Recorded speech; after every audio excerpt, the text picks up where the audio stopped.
He was the best engineer on the floor. Everyone knew it. When a system broke at 2 in the morning, his was the phone that rang. When the quarterly review came around, his numbers were the ones management pointed to. He solved problems faster than anyone on the team, wrote cleaner code, caught errors nobody else could find, so they promoted him. They gave him a team of 12 engineers and an office with a door. Within 6 months, the team's output had dropped by a third. 2 of his best people quit. He was showing up at 7 in the morning and leaving at 10 at night, and the work was somehow getting worse. He had not become a different person. He had been moved to a different job. The job he was great at no longer existed on his calendar. In 1969, a Canadian educator named Laurence J. Peter published a book with a single observation inside it. In a hierarchy, every employee tends to rise to his level of incompetence. Put more plainly, people get promoted because they are good at their current job, and the promotions keep coming until they land in a job they are not good at. Then they stop. They stay. The system fills itself from the bottom up with people who have been promoted one step past their ability. Peter had spent years watching it happen in the Canadian school system. Brilliant classroom teachers got promoted to department heads, where they were adequate, then to vice principals, where they struggled, then to principals, where they drowned. The teachers were extraordinary. The principals were not. They were the same people. The job had changed, but the skills had not traveled with it. Peter thought it was funny. He and a playwright named Raymond Hull wrote the book as satire. Publisher after publisher rejected it. They could not tell if it was a textbook or a joke. It turned out to be both.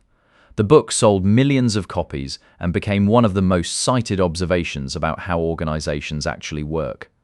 Peter had not written a punchline. He had written a diagnosis. The pattern in its home territory is almost too clean.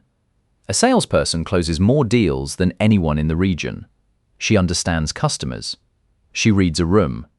She knows when to push and when to wait. She gets promoted to sales manager. Her job is now scheduling, budgeting, hiring, performance reviews, and motivating 8 salespeople who are not as good as she was. She has never managed a budget. She has never fired anyone. She has never sat through a hiring panel. She was promoted because she could sell. She was placed in a job that does not involve selling. The company lost its best salesperson and gained its worst manager in the same memo. This does not stay in offices. Michael Jordan is widely considered the greatest basketball player who ever lived. He retired and bought the Charlotte Hornets. Over 13 seasons as majority owner, the team went 423-600. They made the playoffs twice and never won a single series. One season they went 7-59, the worst winning percentage in the history of the league.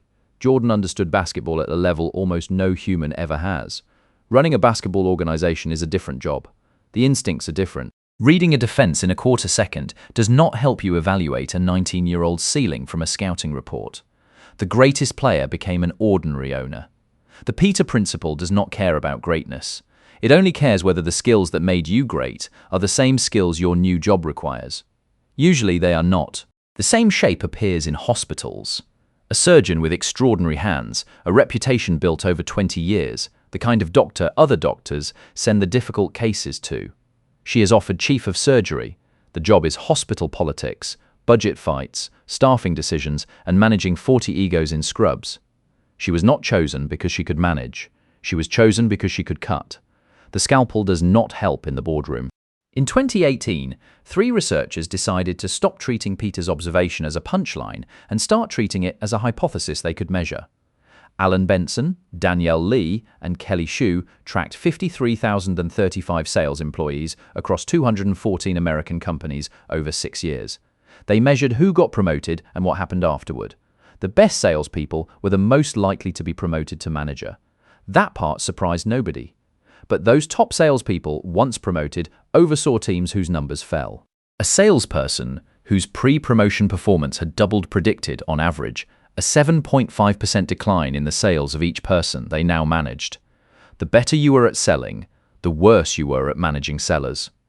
Benson later said he had expected the best salespeople to become merely good managers. Instead, they became the worst ones. The data did not whisper. It confirmed with numbers exactly what Peter had described as comedy 50 years earlier. Most people use the Peter principle to explain why their boss is bad at the job. That misses the point. The principle does not say incompetent people get promoted. It says competent people get promoted into roles that need different skills. Your manager was probably excellent at something, just not this. The principle is not an insult to your boss. It is a description of the system that moved them. Every time someone says their boss has no idea what they are doing, the Peter Principle does not ask why the boss is incompetent. It asks what they were good at before someone promoted them away from it. You have watched this happen. The friend who was the best individual contributor on the team, promoted to team lead, suddenly anxious, suddenly snapping at people in meetings, suddenly dreading Mondays for the first time in years. They did not lose their talent. They were moved to a room where that talent is the wrong tool for the work on the table.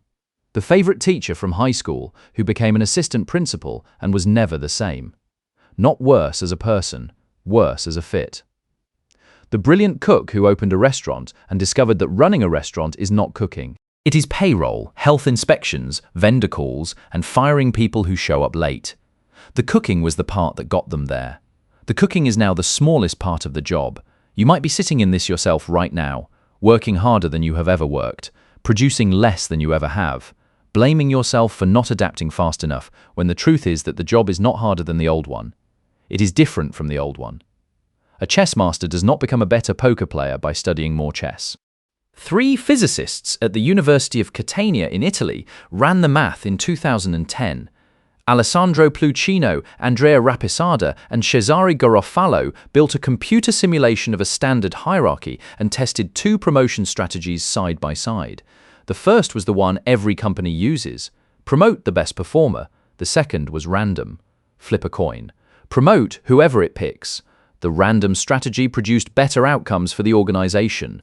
Promoting randomly avoided the Peter Principle entirely because it did not systematically move people away from jobs they were good at. The researchers won an Ig Nobel Prize for proving, mathematically, that a coin toss would produce better managers than the system most companies actually use. Peter would have appreciated the joke. He always said the book was satire. The math said he was being generous. If the Peter Principle is true, and 6 decades of observation and data suggest it is, then every hierarchy you have ever been part of is quietly filled with people who were good at their previous job. Not this job, the previous one. The person running your department was the best analyst. The person running the school was the best teacher. The person running the campaign was the best fundraiser. Analyzing is not leading. Teaching is not administrating. Fundraising is not governing. The names are different because the jobs are different. The system does not test for what comes next. It rewards what just happened and assumes the skills carry upward. They rarely do. Promotion is not a reward. It is a transfer to a job you have never done, disguised as recognition for the job you were doing well. Every promotion is a bet that the person who was great down here will be great up there. The Peter Principle is the house edge on that bet. The house always wins enough.